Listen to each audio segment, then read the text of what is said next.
Hey, thanks for joining me. Hope you're doing well. The four island continents which surround Mount Meru were incorporated into Jain, Buddhist, and Vedic cosmology. This land is known as Shambhala. It's commonly mistaken that the southern continent, Jambudvipa, is the world we live in now, but this is absolutely false. We do not live on the southern continent because we do not live in this four-continent system. The ancient texts were describing the land in which humanity originally came from, the hidden North Polar Land, which is located in the depression beyond a giant crater at the center of our flat plain. It's been described as the Valley of Gods and Heroes.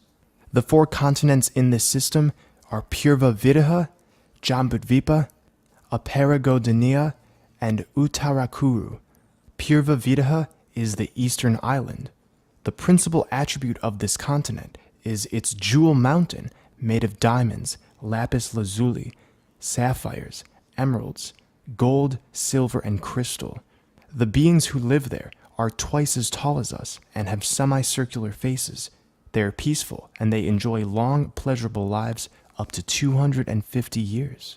Jambudvipa, in English translated as Rose Apple Continent, is the southern island.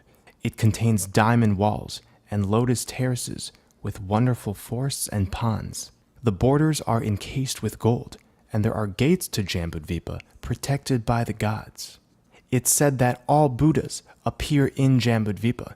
The people here are 5 to 6 feet tall, and their length of life varies between 10 years to 80,000 years. The beings there, many of them human, feed on the fruits of the wish-fulfilling tree. Paragodania is the western island. Here, the inhabitants are said not to live in houses, but sleep on the ground. They are 24 feet tall and live for 500 years. There aren't many descriptions of Aparagodania, but it's considered a peaceful place where in ancient times, monks would go to complete their Buddhist training. It is full of the wish-fulfilling cows. Uttarakuru is the northern island. The inhabitants of Uttarakuru are said to be extraordinarily wealthy. They do not need to labor for a living, and their food grows by itself. They have no private property, and they have cities built in the air. From the 15th to 17th centuries, this four-continent system at the Arctic was included in many European and Asian maps. The same circular shape with 4 rivers or bodies of water dividing it was seen over and over again. However, around the late 1600s, this land was suddenly removed from maps, along with parts of Canada and Greenland, like a bad Photoshop job of the time. Interestingly, this is the same time when the false heliocentric globe model was being heavily pushed on the West. It's apparent that Eden was deleted on purpose. Upon losing any trace of our Arctic paradise, the energy extraction matrix was able to grip even tighter and go in full gear. As so many authors have referenced, the Arctic is our birthplace, our rightful spiritual home. Those who have risen above the frequencies of these outer lands have decided that Eden, the center of our plane, illuminated by the black sun, is our next destination in our ascensional process. Hi, my name is Martin. In this part of the video, I'll be explaining exactly what we think the Earth is. In particular, I'll be focusing on the North Pole. To help me do this, I'll be using a model that we made based on our extensive research. Right, and that's Earth. Obviously, Africa and Europe and Asia, Russia. This is Greenland. This is the UK, South America, North America. That's Canada. That's Alaska, and that's Australia. And these are the Pacific Islands. Okay. Obviously, this is not to scale or anything. It's just a rough depiction, but I'm sure you get the picture. Right. The North Pole is at the center. This is the Arctic North Pole. this is what we think it looks like. From the top, if you look at all the NASA aerial footage, always looks like there's a big swirling cloud over the Arctic North Pole, with a hole in the cloud. In the middle of the cloud there's a hole. Okay? And we're told underneath this cloud is just a big giant sheet of ice that's barren with nothing on it. That's what we're told. Okay? If we're to look at ancient texts and accounts, there is a mountain range that encircles this Arctic region. Okay, the Vedics call it the mountain range that circles Shambhala like a lotus flower. Okay, we believe that underneath this cloud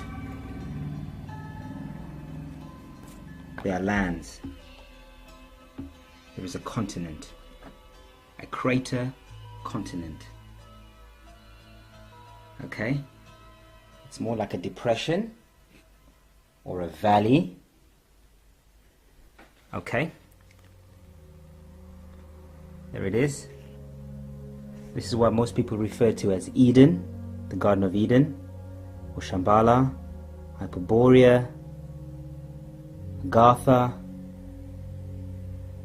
This is it. 4 islands with a magnetic mountain in the middle, commonly known as Mount Meru. The Greeks called it Mount Olympus, at the center of the earth. So that's Mount Meru, and the 4 rivers dividing the crater continent of Eden. Okay? Right, so according to mythology, there is another sun within this depression, within this crater continent, commonly known as the Black Sun of Intent, or occultists call it Lucifer. Right, this is the other half of the white sun that revolves around in our realm.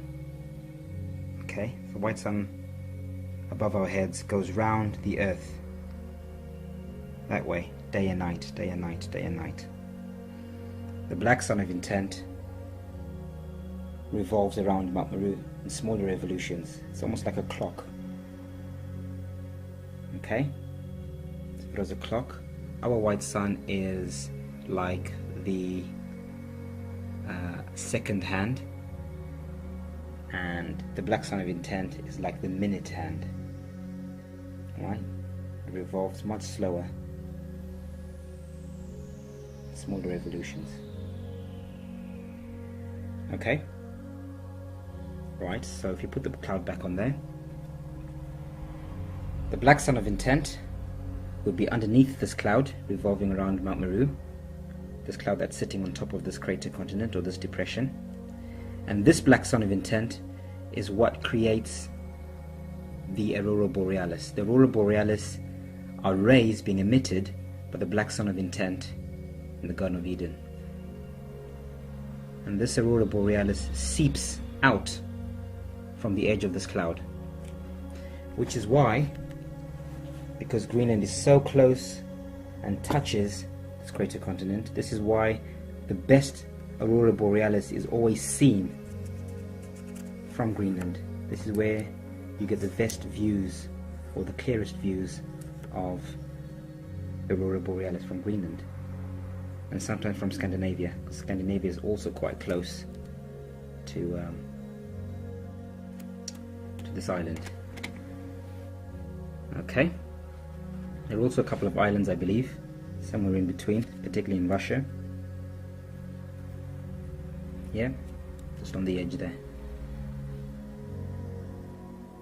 Okay, so going back into this magical place, the Valley of Gods and Heroes, as the Greeks called it. Okay, the Japanese called it the congealed drop. This is Hyperborea, Shambhala, Eden. This is the 4-continent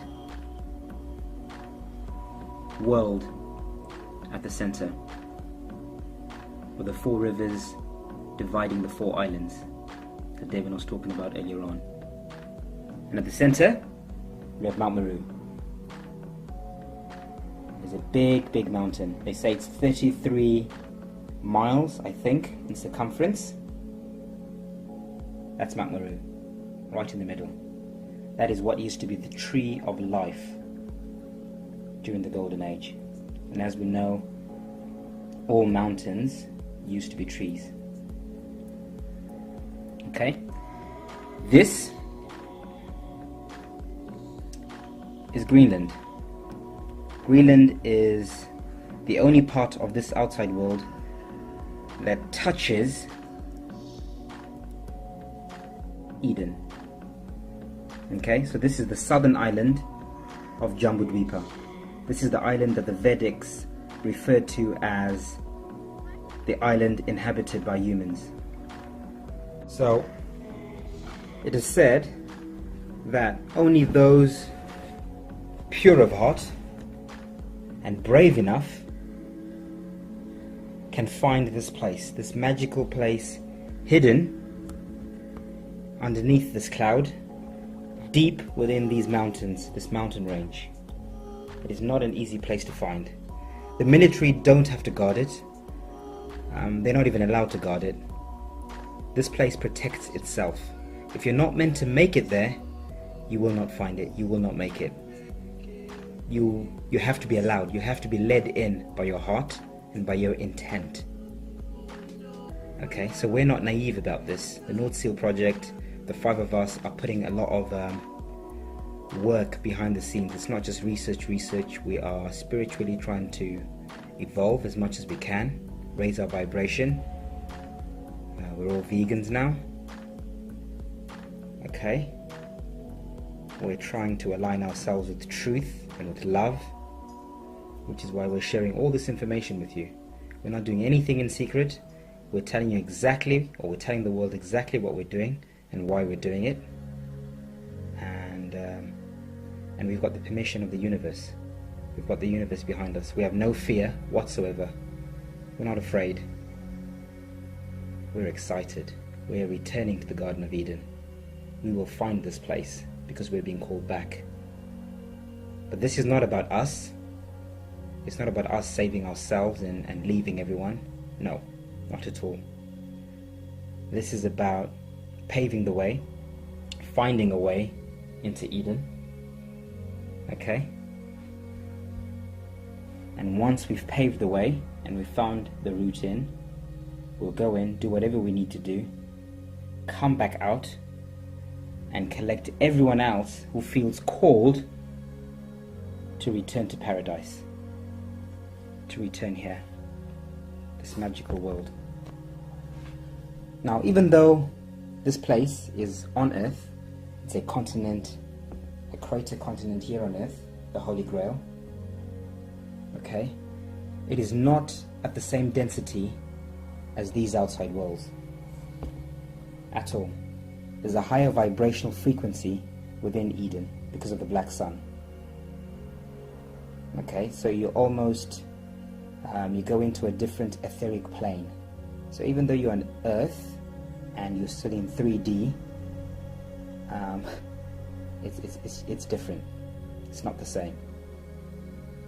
Okay, it's magical. We can't say exactly what it is. There's loads of descriptions about this place, but until we get there, we will not know exactly what those changes are, what that difference is between Eden and this outside part of Earth. Okay, but according to our research, right, this is where it all began. This is the most purest of the purest places within our realm, and it gets denser and denser the further out you come. Okay? The further out, and we don't know how far that goes. But the further away you are from the center, from where it began, the denser it becomes, the more demonic it becomes. And the closer you get to the center, the closer you get to Mount Meru, the cosmic tree of life, the Axis Mundi. Yeah? The more pure it is. Yeah, the higher the vibration. This is why it's called heaven on earth. Heaven is on earth. It's here at the North Pole. Hidden beyond these mountains, underneath that swirling cloud, where the black sun of intent is, and where Mount Meru is.